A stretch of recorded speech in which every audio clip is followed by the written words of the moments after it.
So the bastion of automotive urinalism for General Motors, that is GMauthority.com, has provided us with new information on the transmission safety recall for 2020 to 2022 Camaros that I did not talk about last week. And I promise I'll give you just information, no conspiracies. Maybe.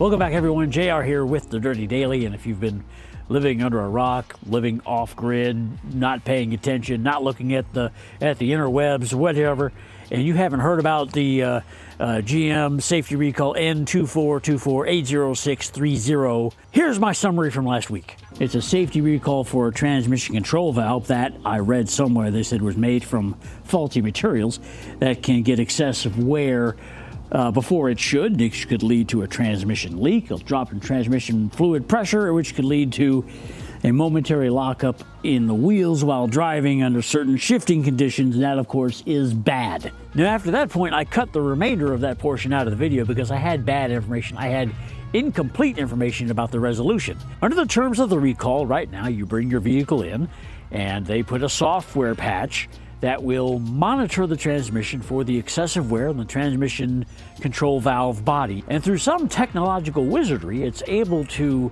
monitor the wear on transmission control valve body, and if it believes you're getting within 10,000 miles of experiencing the momentary wheel lock, it will lock out your transmission above 5th gear, put all kinds of notices, put the reduced power message on your dash, and you go in for service. And after that point, I didn't have the right information about what they were going to do. Now we know. Now, I don't know why the bigger automotive journalism outlets don't have this information.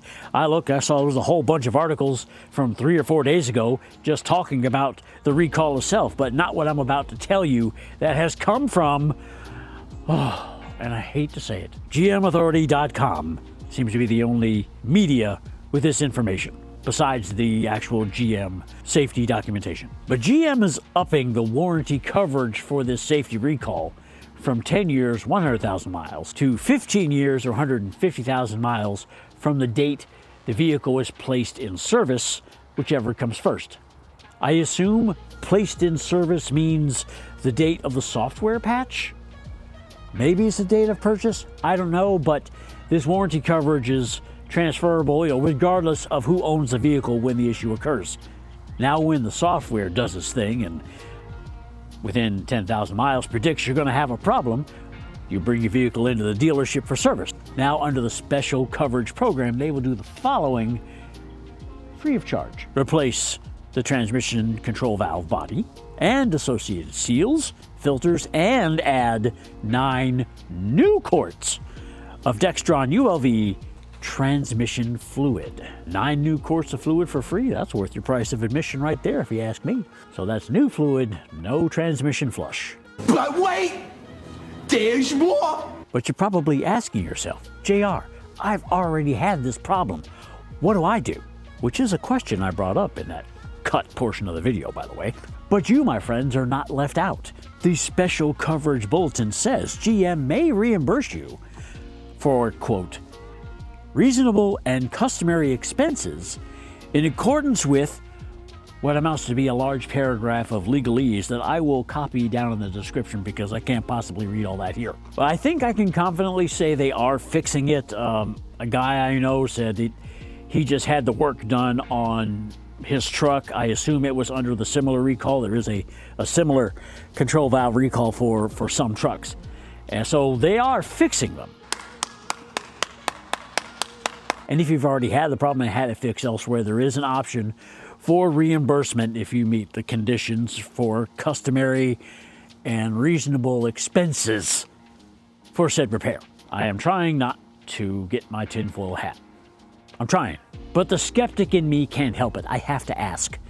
When you bring your car in for the software patch, or if you bring your car in for the repair, they're going to be plugging up to the computer, and by very definition of that action, they will be collecting data. What will they collect?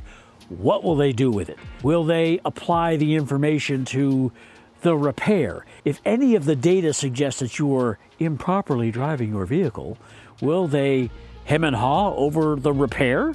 Will they give you shit if you've had it fixed elsewhere and data suggests you're driving your car improperly, i.e. using the high-performance features that are included in your high-performance vehicle? Will they deny you reimbursement? I mean, there's enough evidence to say that they could, but this is a safety recall, so that may be the only thing you got to hang your hat on if you run into that problem. But again, that's me. I'm skeptical. I'm suspicious. But let me know, is this a concern of yours? Or more importantly, have you already had this repair done?